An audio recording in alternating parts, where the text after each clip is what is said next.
ಅನುದಿನ ಅನುಕ್ಷಣ ಮನೆಯಲ್ಲೂ ಕಲಿಯೋಣ, ಕಲಿಕೆಯ ಹೊಸ ಹಾದಿಯಲಿ ಜೊತೆಗೂಡಿ ಹೆಜ್ಜೆಯ ಹಾಕೋಣ, ಸಂತಸದಿ ಕಲಿಯೋಣ ನಮ್ಮ ಹೆಮ್ಮೆಯ ಈ ಕ್ಲಾಸಿನಲ್ಲಿ. Yes sir. Yes teacher. Present ma'am. ಪಾಠ ವೀಕ್ಷಿಸಲು ಕಾತರರಾಗಿ ಕುಳಿತಿರುವ ಎಲ್ಲ ಪುಟಾಣಿಗಳಿಗೆ ಕಾರ್ಯಕ್ರಮಕ್ಕೆ ಸ್ವಾಗತ. ನಾವಿವತ್ತು 6ನೇ ತರಗತಿಯ 2ನೇ ಅಧ್ಯಾಯ ಪೂರ್ಣ ಸಂಖ್ಯೆಗಳ ಬಗ್ಗೆ ತಿಳ್ಕೊಳ್ಳೋಣ ಮಕ್ಕಳ. ಒಂದು ಹುಡುಗ ಇರ್ತಾನೆ, ಅವನಿಗೆ ಸಂಖ್ಯೆಗಳ ಬಗ್ಗೆ ಏನೂ ಗೊತ್ತಿಲ್ಲ ಅಂದ್ಕೊಳ್ಳಿ. ನಿಮಗೆಲ್ಲ ಈಗ ಎಣಿಕೆ ಸಂಖ್ಯೆ ಎಲ್ಲ ಗೊತ್ತು, ಆದರೆ ಆ ಹುಡುಗಂಗೆ ಸಂಖ್ಯೆಗಳ ಬಗ್ಗೆ ಜ್ಞಾನನೇ ಇರಲ್ಲ. ಅವನ ಹತ್ರ ಒಂದಿಷ್ಟು ಕುರಿಗಳಿರುತ್ತೆ. ಅವನೇನು ಮಾಡಬೇಕು, ಅದನ್ನು ಬೆಳಿಗ್ಗೆ ಮೇಯೋದಕ್ಕೆ ಕರ್ಕೊಂಡು ಹೋಗಬೇಕು, ಸಂಜೆ ಆ ಕುರಿಗಳನ್ನು ವಾಪಸ್ ಕರ್ಕೊಂಬರಬೇಕು. ಕರ್ಕೊಂಬಂದಾಗ ಬೆಳಿಗ್ಗೆ ಎಷ್ಟು ಕುರಿಗಳಿದೆಯೋ ಅಷ್ಟೇ ಇದೆಯಾ ಅಂತ ಅವನು ಅದನ್ನು ಎಣಿಸ್ಬೇಕು, ಲೆಕ್ಕ ಹಾಕಬೇಕು ಅಲ್ವಾ. ಕಡಿಮೆನೂ ಬರಬಾರ್ದು, ಜಾಸ್ತಿನೂ ಬರಬಾರ್ದು.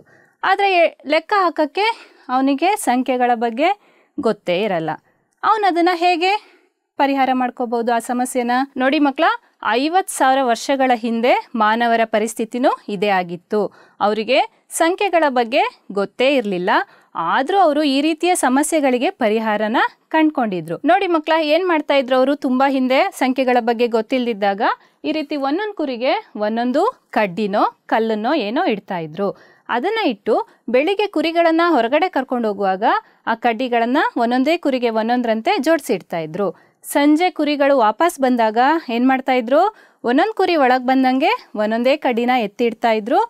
ಕೊನೆಗೆ ಎಲ್ಲ ಕಡ್ಡಿನೂ ಸರಿ ಹೋಯ್ತು ಅಂದರೆ ಬೆಳಿಗ್ಗೆ ಹೋಗಿರೋ ಅಷ್ಟೂ ಕುರಿಗಳು ವಾಪಸ್ ಬಂದು ಅಂತ ಕೇಳ್ಕೊತಾ ಇದ್ರು.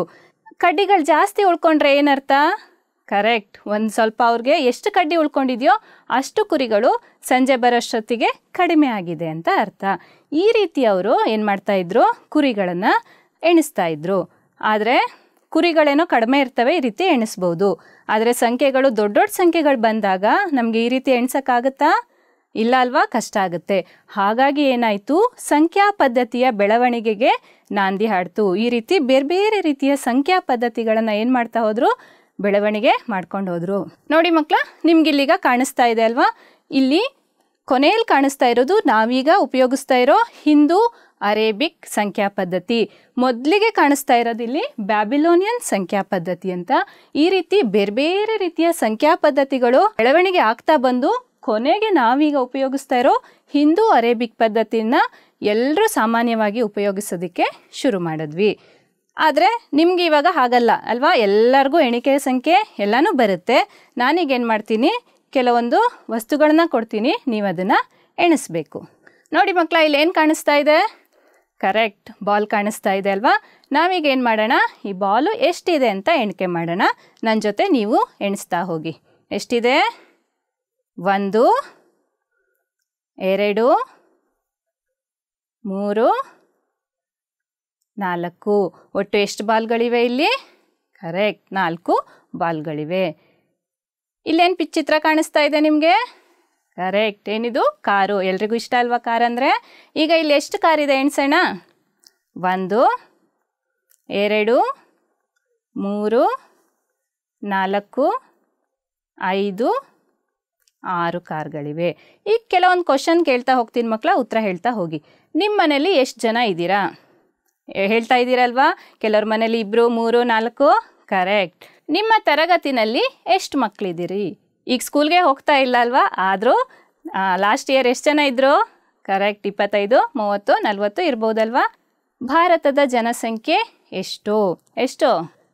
135 ಕೋಟಿ. ನಿಮ್ಮ ತಲೆಯಲ್ಲಿ ಎಷ್ಟು ಕೂದಲಿದೆ? ಕೂದಲು ಎಣ್ಸೋಕ್ಕಾಗಲ್ಲ, ಮಿಸ್ಸೇ ನಿಂಗೆ ಕೇಳ್ತಿದ್ದಾರೆ ಅನ್ಕೋತಿದ್ದೀರಾ?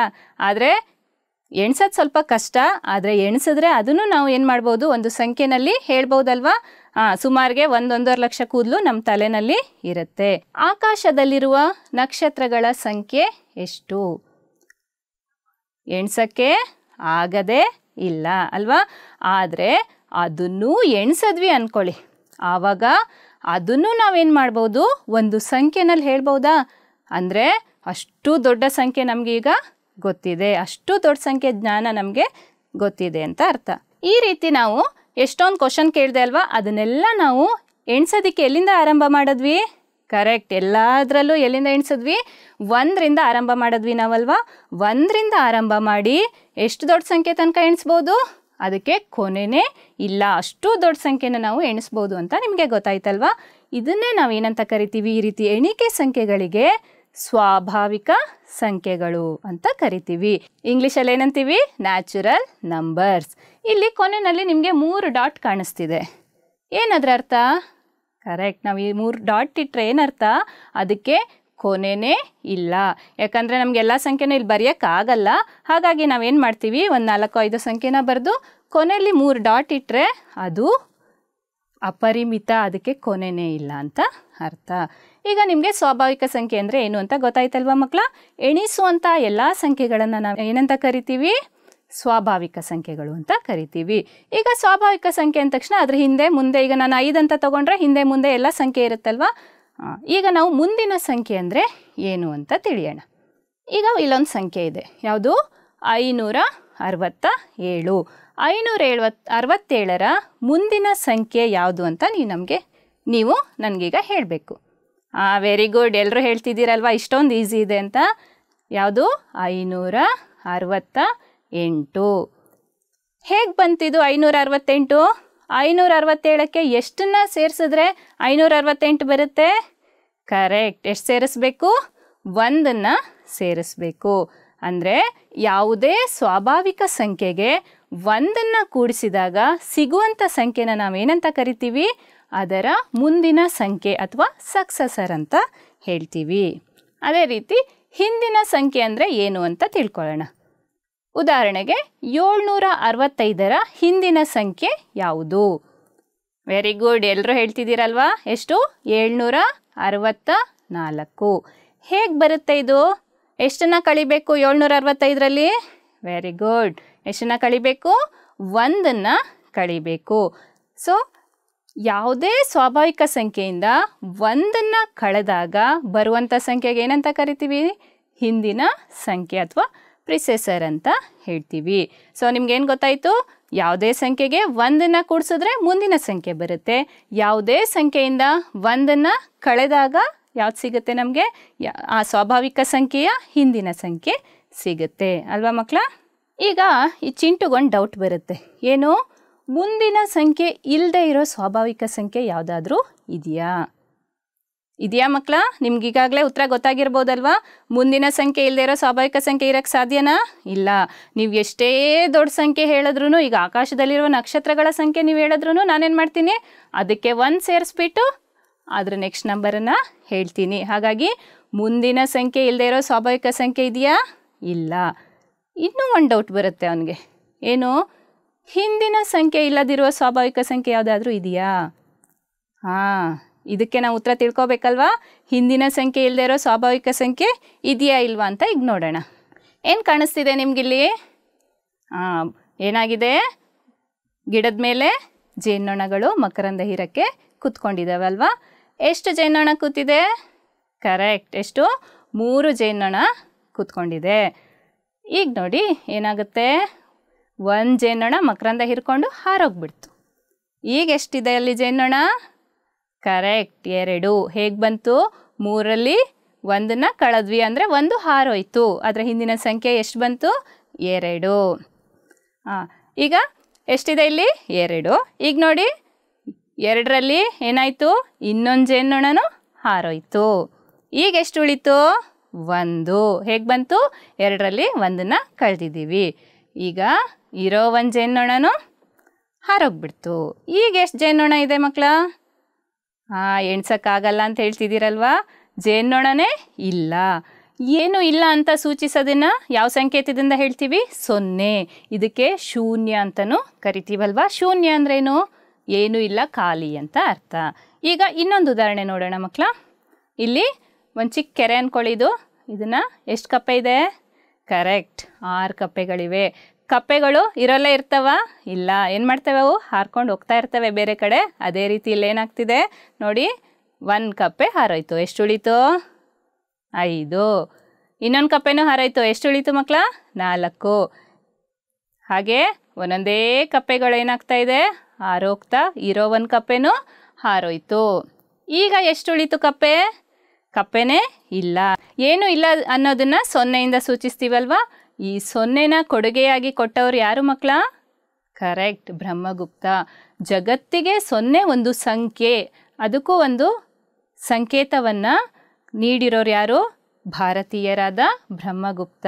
ಆದರೆ ಮಕ್ಕಳ, ನೀವು ಕೇಳಿರ್ಬೋದು, ರಾಮಾಯಣದಲ್ಲಿ ರಾವಣಂಗೆ 10 ತಲೆ ಇದೆ, ಮಹಾಭಾರತದಲ್ಲಿ ಬರೋ ಕೌರವರಿಗೆ 100 ಮಕ್ಕಳು ಅಂತ ಅಲ್ವಾ?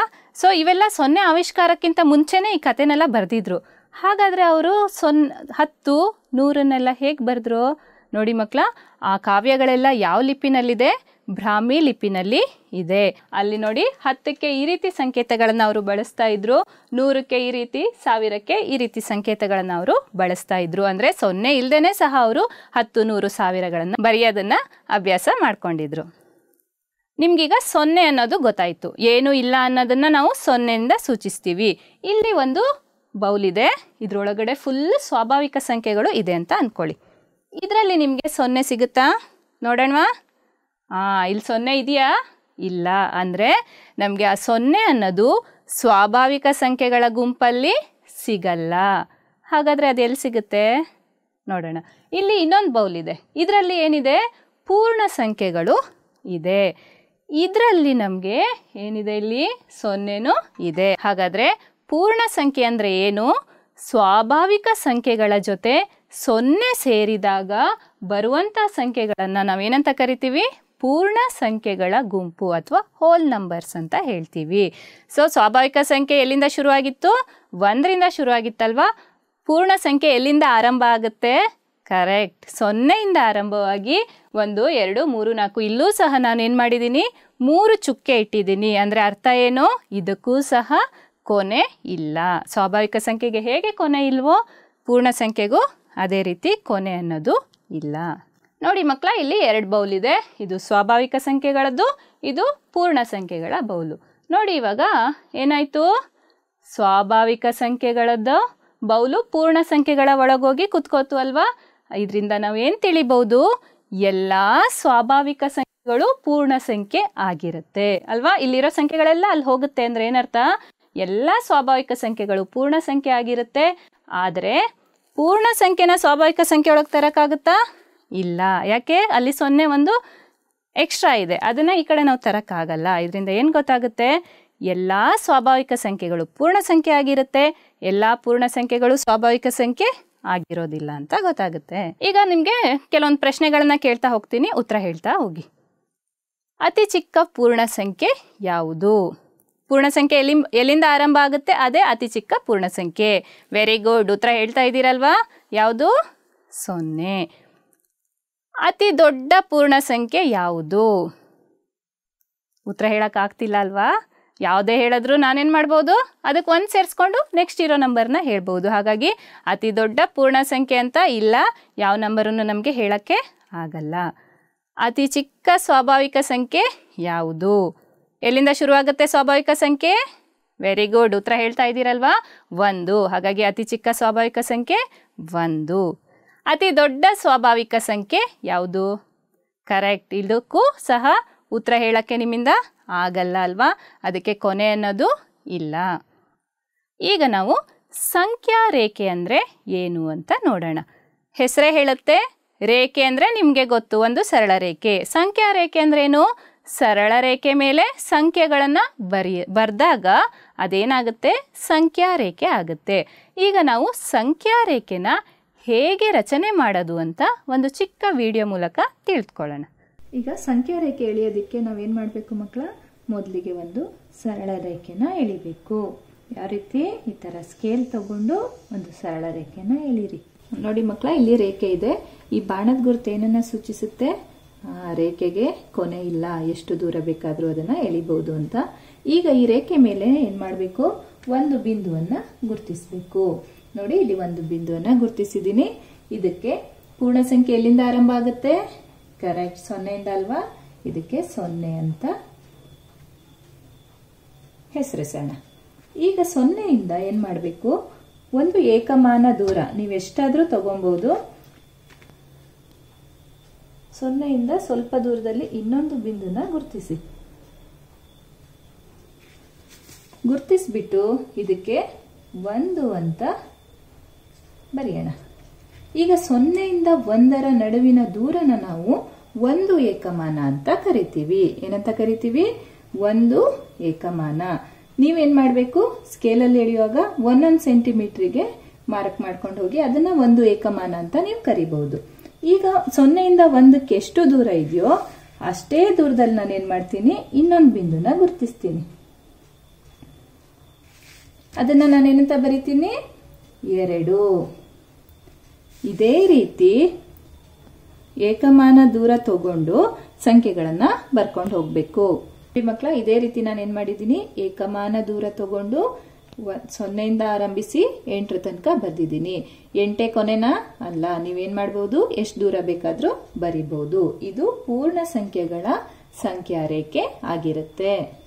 ನೋಡಿ ಮಕ್ಕಳ, ಪೂರ್ಣ ಸಂಖ್ಯೆಯು 0ಯಿಂದ ಆರಂಭ ಆಗೋದ್ರಿಂದ ನಾವೇನ್ ಮಾಡಬಹುದು? ಪೂರ್ಣ ಸಂಖ್ಯೆಗಳ ಸಂಖ್ಯಾಗಣವನ್ನು 0ಇಂದನೇ ಆರಂಭಿಸಿ ಈ ರೀತಿ 1, 2 ಬರೆದು ಒಂದೇ ದಿಕ್ಕಿನಲ್ಲಿ ಬಾಣದ ಗುರುತನ್ನು ಹಾಕಿನೂ ಸಹ ನಾವು ಸೂಚಿಸಬಹುದು.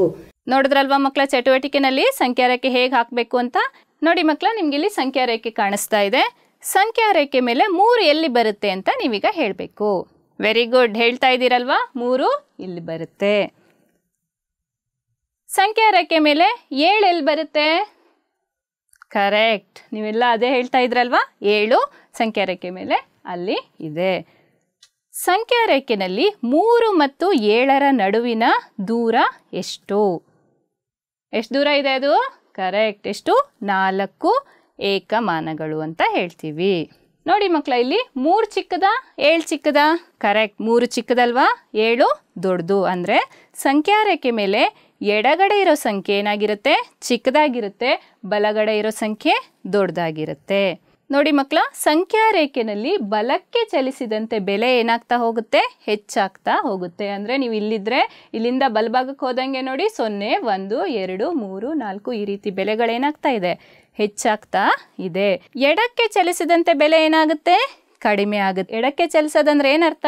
ನೀವು ಇವಾಗ 6ರಲ್ಲಿದ್ರೆ ಹಿಂದಕ್ಕೆ ಬರ್ತೀರಾ. 6, 5, 4, 3, 2 ಈ ರೀತಿ ಹಿಂದಕ್ಕೆ ಬಂದಾಗ ಏನಾಗ್ತಾ ಇದೆ ಬೆಲೆ? ಕರೆಕ್ಟ್, ಏನಾಗ್ತಾ ಇದೆ? ಕಡಿಮೆ ಆಗ್ತಾ ಇದೆ. ಮಕ್ಕಳ, ಈಗ ಯೋಚನೆ ಮಾಡಿ, 0ಗಿಂತಲೂ ಎಡಕ್ಕೆ ಸಂಖ್ಯೆ ಇದೆಯಾ?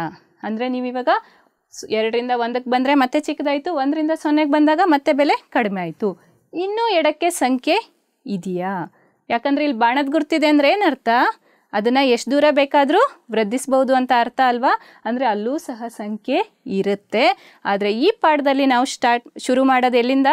0ಇಂದ.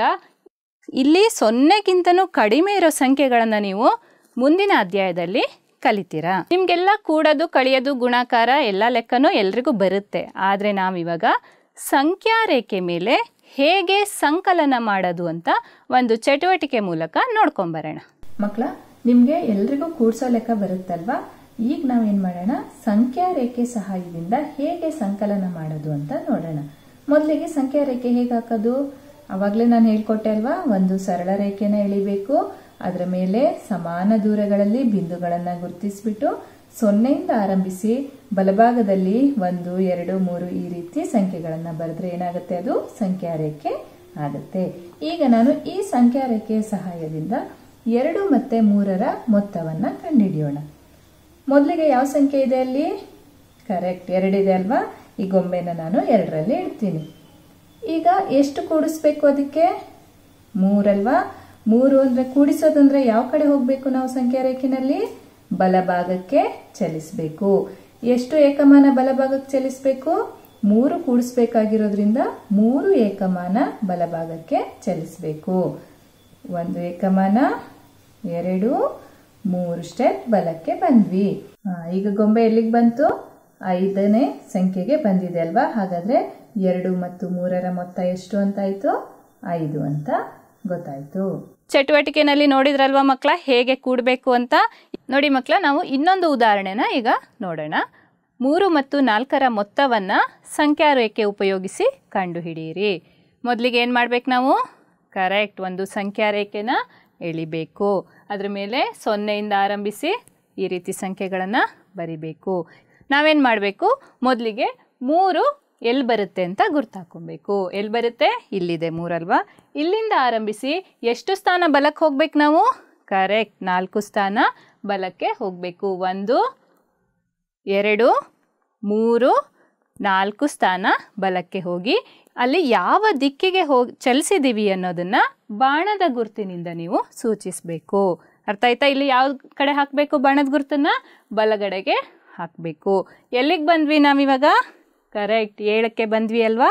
ಹಾಗಾದರೆ 3 ಮತ್ತು 4ರ ಮೊತ್ತ ಎಷ್ಟಂತಾಯಿತು? 7. ಗೊತ್ತಾಯ್ತಲ್ವಾ ಮಕ್ಕಳ?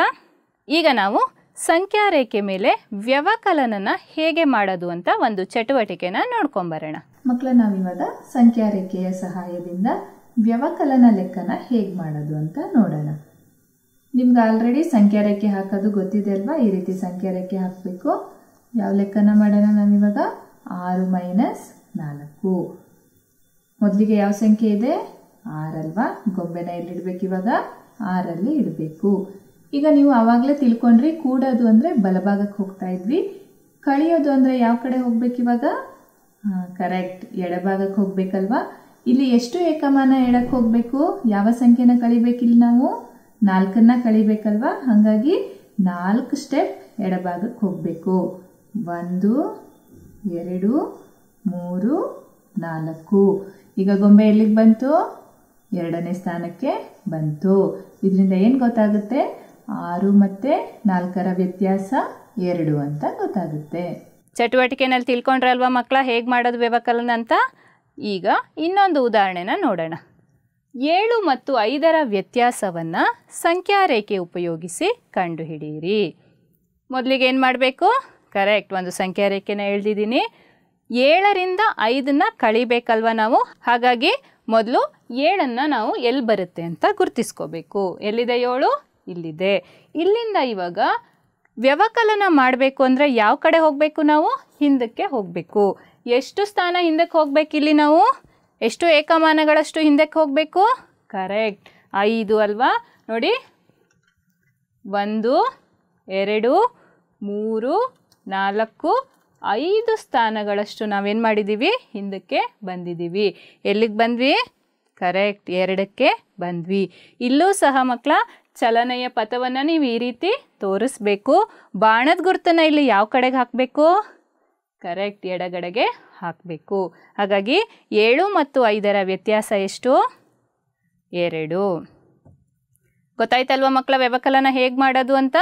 ಈಗ ನಾವು ಸಂಖ್ಯಾ ರೇಖೆ ಮೇಲೆ ಗುಣಾಕಾರನ ಹೇಗೆ ಮಾಡೋದು ಅಂತ ಒಂದು ಚಟುವಟಿಕೆ ಮೂಲಕ ತಿಳ್ಕೊಳ್ಳೋಣ. ಮಕ್ಕಳ, ನಾವಿವಾಗ ಸಂಖ್ಯಾ ರೇಖೆ ಸಹಾಯದಿಂದ ಗುಣಾಕಾರ ಹೇಗೆ ಮಾಡೋದು ಅಂತ ನೋಡೋಣ. ಉದಾಹರಣೆಗೆ 4 × 2. ಇಲ್ಲಿ ನಾವು ಮೊದಲಿಗೆ 0ಇಂದ ಆರಂಭಿಸಬೇಕು.